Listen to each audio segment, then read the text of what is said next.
안녕하세요. 부버지 김현민 기자입니다. 맨시티가 울버햄튼 핵심 미드필더 마테우스 누네스 영입을 시도 중에 있다라고 영국 현지 매체들이 일제히 보도하고 있습니다. 누네스 같은 경우는 원래는 중앙 미드필더지만요. 이번 시즌에는 왼쪽 윙으로 2경기 연속 선발 출전을 했는데요. 그러면 왜 그 맨시티가 누네스 영입을 시도하고 있는지, 누네스가 떠나게 된다면 황희찬 선수의 입지에는 어떤 영향이 있을지 이에 대해 이번 기회에 체크해보도록 하겠습니다. 디 애슬레틱의 영국에서는 가장 공신력이 높은 기자로 유명하죠.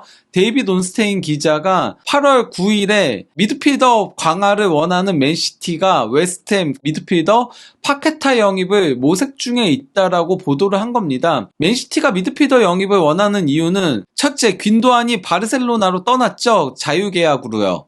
원래 그 맨시티는 귄도안과 재계약을 체결하고 싶었으나 잡는데 실패를 했습니다.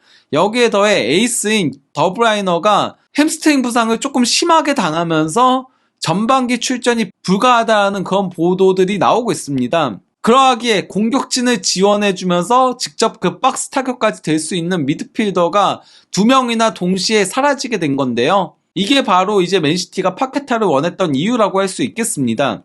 여기에 더해 이적시장 전문기자죠. 파브리치오 로마노 역시도 맨시티가 파케타 영입을 위해 7천만 파운드, 하나 약 1200억을 제시했으나 웨스트햄이 이를 거절했다라고 합니다. 파케타는 맨시티로 가고 싶어하는 욕망이 있다라고 그렇게 적은 건데요. 이런 이적설이 나오고 3일 뒤인 8월 12일에 데이빗 모예스 감독이 맨시티가 7천만 파운드 제안한 거 사실이다 라고 하면서, 하지만은 클럽에서 생각하는 그의 가치에 도달하지 못했다라고 주장을 한 겁니다.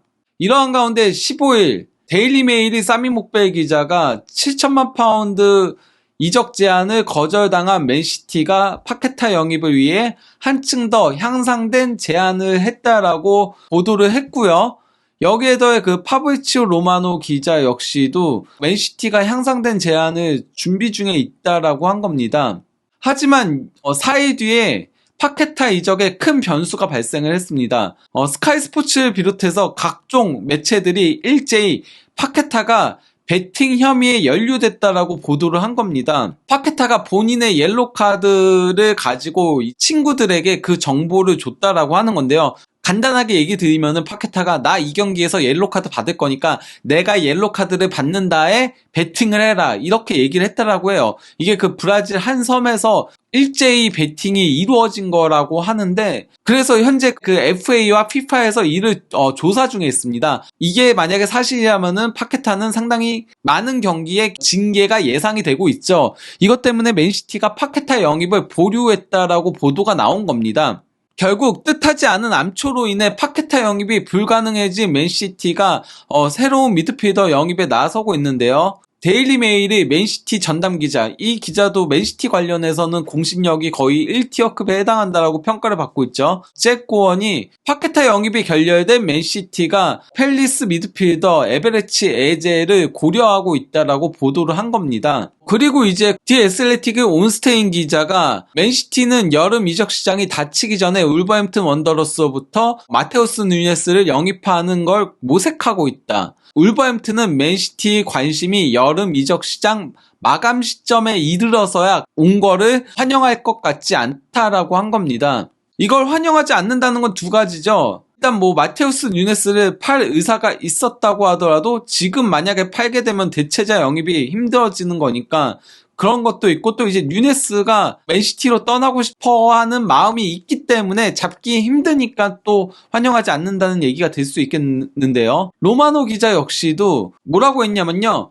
맨시티가 에제보다는 누네스를 더 원하고 있다라고 하는 겁니다. 여기에 더해 추가적으로 맨시티가 누네스에 대한 최초 입찰을 울버햄튼 측에 제안했다고 알고 있다라고 한 겁니다. 입찰이 현재 된 상태라는 거죠. 그러면서 이 이적 제안서에는 옵션 포함 5천만 유로를 초과하는 금액이 들어가 있다. 그가 한화로 약 700억 이상을 제시한 거라고 할 수 있겠는데요. 누네스는 이미 맨시티로 떠나는 걸 받아들였고 개인 조건은 모두 동의한 상태다라고 한 겁니다.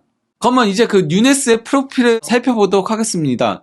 누네스는 포르투갈 대표팀 미드필더죠. 근데 태어난 곳은 브라질 히우데자네이루입니다. 나이는 만 24세고요. 오른발잡이고요. 기본적으로는 중앙 미드필더지만은 공격형 미드필더와 수비형 미드필더까지 동시에 소화할 수 있는 선수입니다. 그리고 스포르팅에서 지난 시즌에 울버햄튼으로 이적해온 케이스이죠. 근데 누네스는 이번 시즌에는 첫 두 경기 모두 왼쪽 윙으로 선발 출전했습니다. 이게 그 홈 경기와 원정 경기 약간 보기에는 이상하게 보일 수 있지만요. 둘 다 왼쪽 윙으로 나온 겁니다. 골키퍼 초록색을 보면은 어디에 위치한 건지 확인할 수 있는 거죠. 근데 이제 누네스 같은 경우는 탈압박에 상당히 능한 걸로 유명하거든요. 그리고 나름 패스 센스도 어느 정도 갖추고 있습니다. 거기에 더해 경합도 상당히 많이 하는 선수인데요. 지난 시즌에도 상당히 좋은 활약을 펼쳤는데 이번 시즌 초반 누네스의 활약이 상당히 눈부십니다. 왼쪽 윙에서 좋은 모습을 보여주고 있는데요. 먼저 그 누네스는 볼 경합 승리 횟수가 23회로 유럽 7대 리그 선수들 중에서 최다를 기록하고 있습니다. 그리고 드리블 시도도 15회로 유럽 7대 리그 선수들 중 최다고요. 또 이제 드리블 성공도 11회로 유럽 7대 리그 선수들 중 최다입니다. 이에 더해 파울 획득은 7회로 유럽 7대 리그 선수들 중에 2위고요. 그리고 가로채기는 6회로 유럽 7대 리그 선수들 중에 3위를 기록하고 있습니다.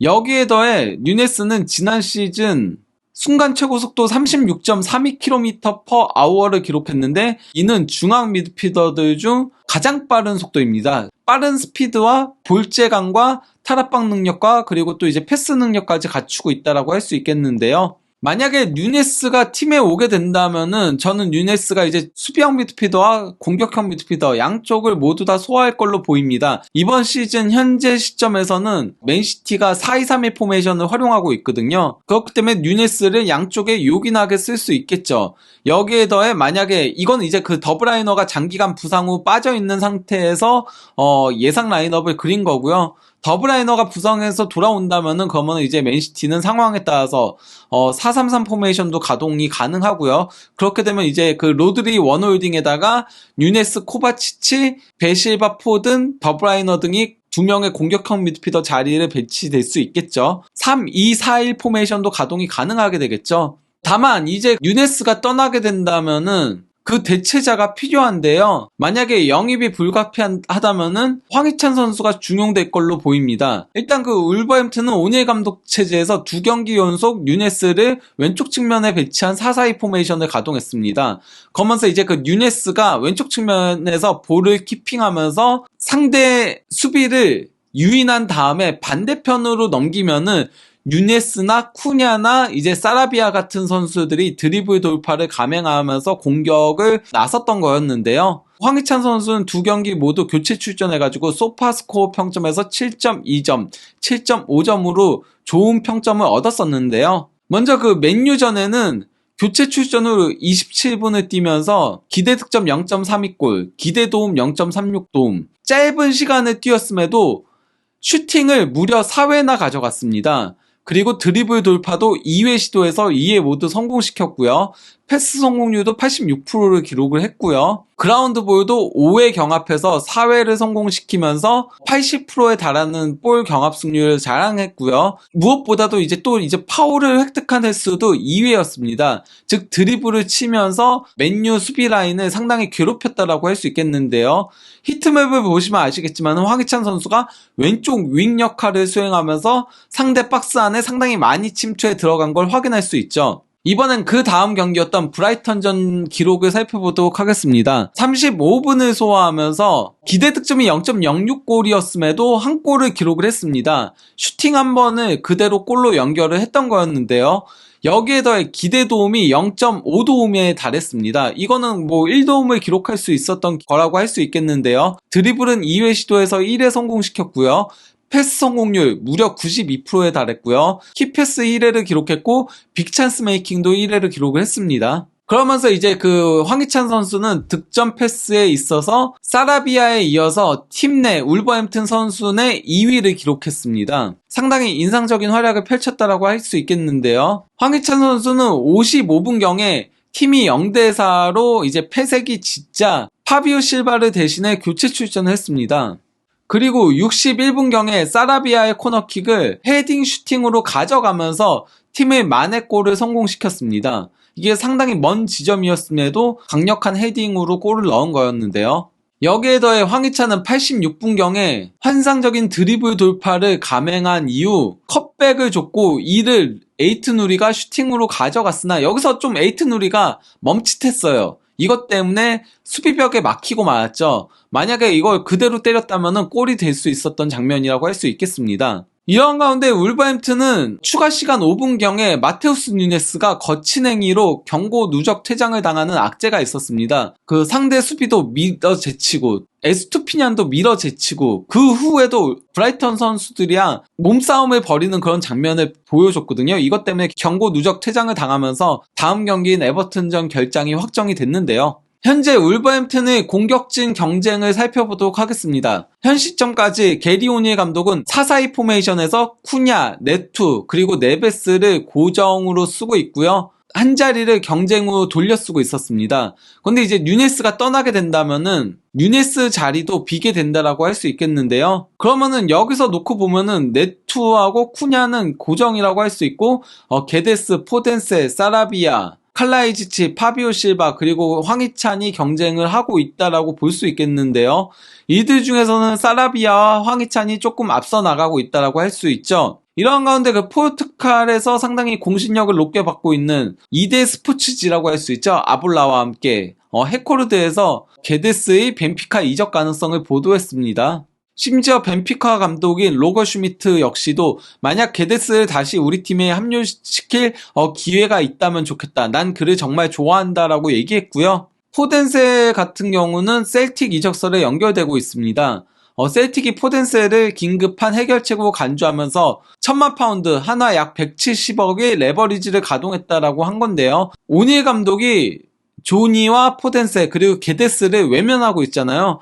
여기에 대해 뭐라고 했냐면요. 조니와 포덴세는 정말 잘 훈련하고 있고 게데스는 현재 그 작은 문제가 있어서 재활 훈련을 하고 있다라고 해명을 하면서도 이적 시장에서는 상황이 빠르게 움직이고 있고 언제든 바뀔 수 있다라고 한 겁니다.